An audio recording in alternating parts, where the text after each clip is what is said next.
Rage. Should you buy it?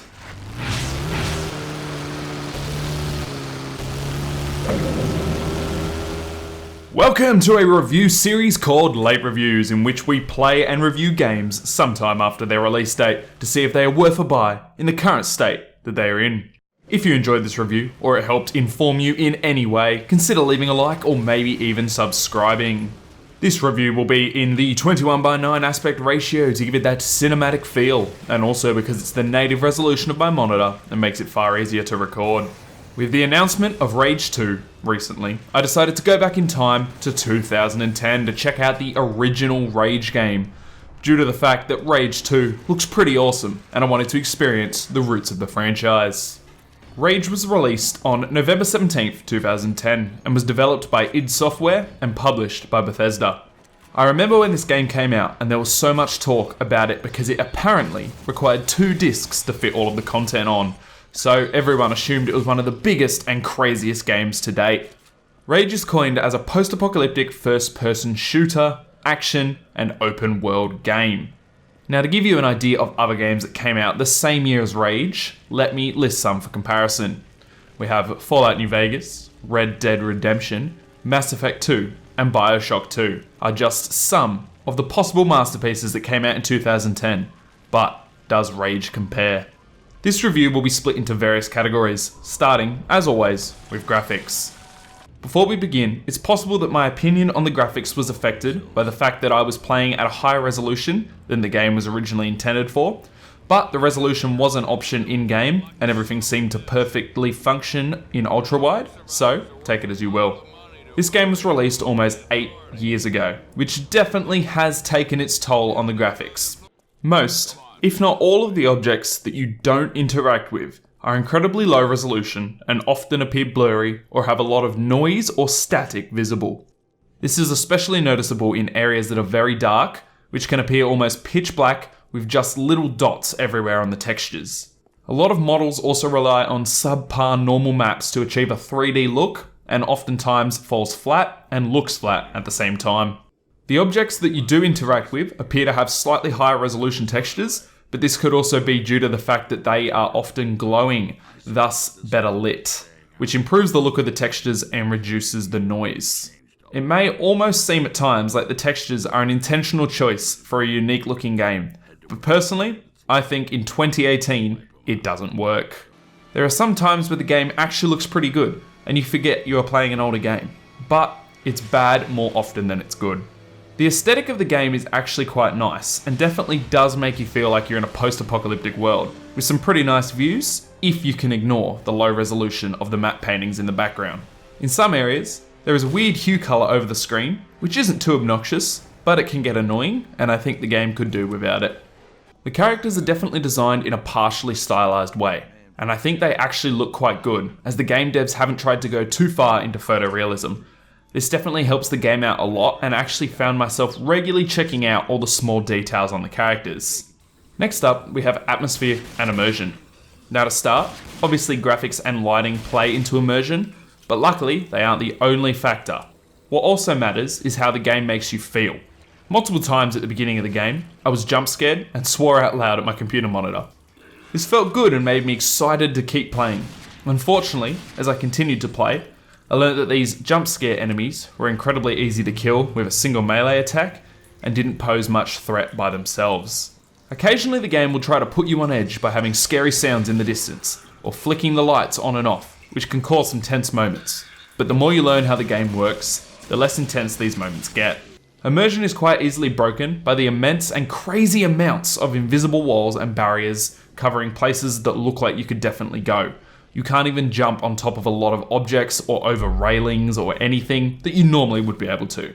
The amount of times I ran into an invisible wall on a slight incline or locked doors everywhere except the one you have to go through. It definitely took me out of the immersion more than I'd have liked. Following on from that, we have music, sounds, and voice, which links in closely to atmosphere and immersion.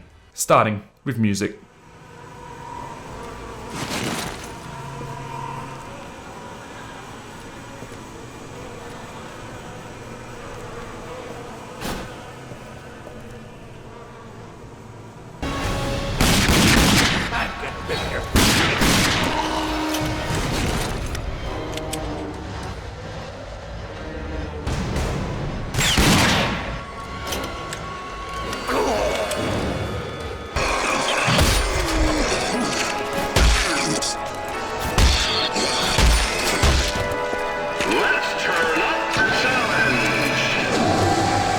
actually quite enjoyed the music in this game. It definitely seemed to fit almost every moment, from quieter music that builds up suspense when entering an area, to intense action music when an enemy or enemies spot you and begin attacking.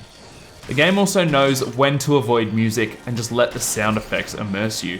The music in this game definitely enhances the atmosphere and helps hype you up for the ensuing fight. Next up, we have sounds. Target acquired.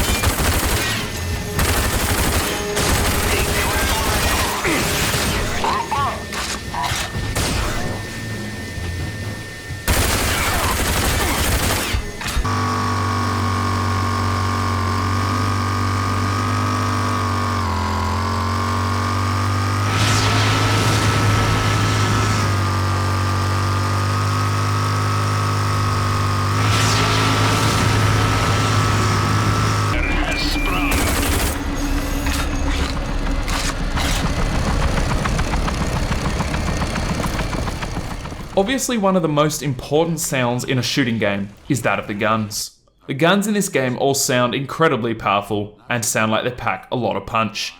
The cars and vehicles also sound fast and makeshift, which they are both, and you can hear parts of the car break off and fall if you're damaged.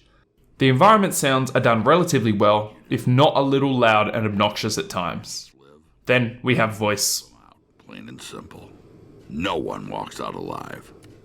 Except you. You can use one of my ATVs in the garage, and that pistol, and the supplies on the table. I've got one word for you to remember. Feltrite. You know what Feltrite is? No, probably not. Well, let me tell you. Feltrite was inside that asteroid that darn near wiped out the whole planet. Well, will you look here? A new face, a new body. Oh, I am so glad I got out of bed this morning. Let me guess. You need a sponsor. Great! Muy bueno! We are simpático, eh? I quite enjoyed the voice acting in this game, and I think that it is well done despite not always fitting in with the location. Some of the characters were quite funny too, which definitely helps when their stylized look sometimes makes them look a little goofy. The main problem with the voice acting was that between lines, the characters seemed to pause for a brief moment, as if trying to find their next voice file. Now, it's action time. The gameplay category is up next. Obviously, in a first-person shooter, the gameplay is possibly the most important aspect of the game. So is it fun? To start off, the guns feel amazing to use and truly make you feel like you are wielding a big and strong goddamn weapon. For all those who don't know, id Software also developed the 2016 Doom game, so the shooting mechanics in Rage are pretty well defined and clean. There are quite a few weapons to choose from, including rocket launchers, assault rifles, shotguns, etc., as well as multiple possible attachments and ammo types for said weapons. There is also a number of equipment such as grenades and exploding remote control cars, but my personal favourite is an item called the wing sticks, which are used to stealthily slice enemies from afar and act similar to a boomerang. The driving in this game is actually my favourite part. The vehicles feel great to drive and they're also very easy to handle with minimal drifting or skidding. Vehicles can also be customised with better engine, tyres and weapons. There are special challenge races in some towns you visit, which are a lot of fun and help you buy new car parts. Now we'll move on to a few less than great gameplay additions. First of all, and most importantly in my opinion, is the fact that despite being advertised as an open world game, this game is actually incredibly linear, with all interior locations only having one possible way to go, and even the wasteland being incredibly limited where you can drive, only giving you specific paths that you can follow. It was quite a letdown for me in this regard. Pretty much all the quests in this game are also fetch quests, which involve a character needing something special, so you go get it, bring it back to him, then he sends you to do the exact same thing, and I honestly got bored of doing the quests and gave up on optional missions very quickly. When an enemy drops a weapon, you also can't pick it up, which made me a little sad to just see the weapon disappear into thin air along with the body. There are a few other quick things I'll mention, such as certain enemies will parkour or climb around the environment, which is pretty cool. Learning that mutants can die to one punch makes them much less intimidating. When you complete an area, oftentimes a convenient quick exit will open up, making it much easier to get out than in. Then we move on to content. How long is the game? I honestly thought this game was going to be shorter than it is. and I would definitely say you get a decent amount of playtime from this game, if you look at it as more of a linear FPS than an open world game. According to the website, How Long to Beat, this game will take between 11 hours if you only do main and story missions, up to 22 hours if you go completionist and try to do everything. In my opinion, this is a pretty good playtime for this game, and think it was actually a pretty good length, all things considered.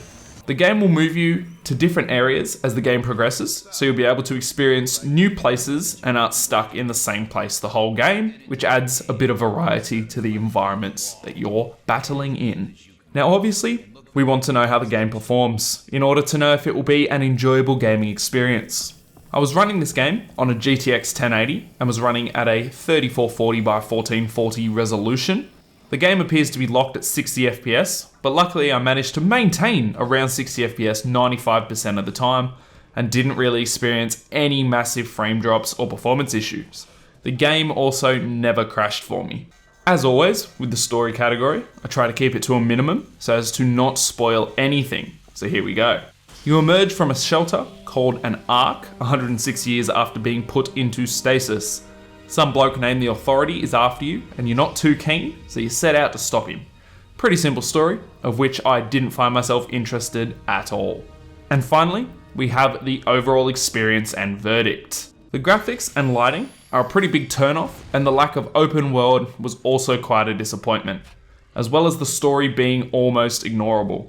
But the gunplay and driving are a lot of fun, and definitely the parts of the game I enjoyed the most. I decided to check out this game based on how awesome Rage 2 looks, and honestly, I'm glad I checked it out. Despite all that I've mentioned, my first few hours playing this game were pretty fun, and I'm hoping it will give me a better understanding for Rage 2. This game is $10 on Steam when not on sale, but right now it is $2.50 due to the Steam summer sale. Based on the price of $2.50, I would definitely recommend checking it out if you're a fan of Doom or you're keen for Rage 2. And as for the $10 price tag, I would still argue that it may be worth it if this game looks interesting to you, but not as a guaranteed buy. I personally would wait for a sale if you're feeling patient, if you did miss the Steam summer sale. And just in case you weren't sure, I would say buy it if it's on sale for the experience, but I don't think you would be missing out if this game doesn't look amazing to you. Anyway guys, I hope you enjoyed this review of Rage, or at least that it was informative. If you did, consider leaving a like or even subscribing for more late reviews. And let me know in the comments below what other games you'd be interested in seeing. And catch you later.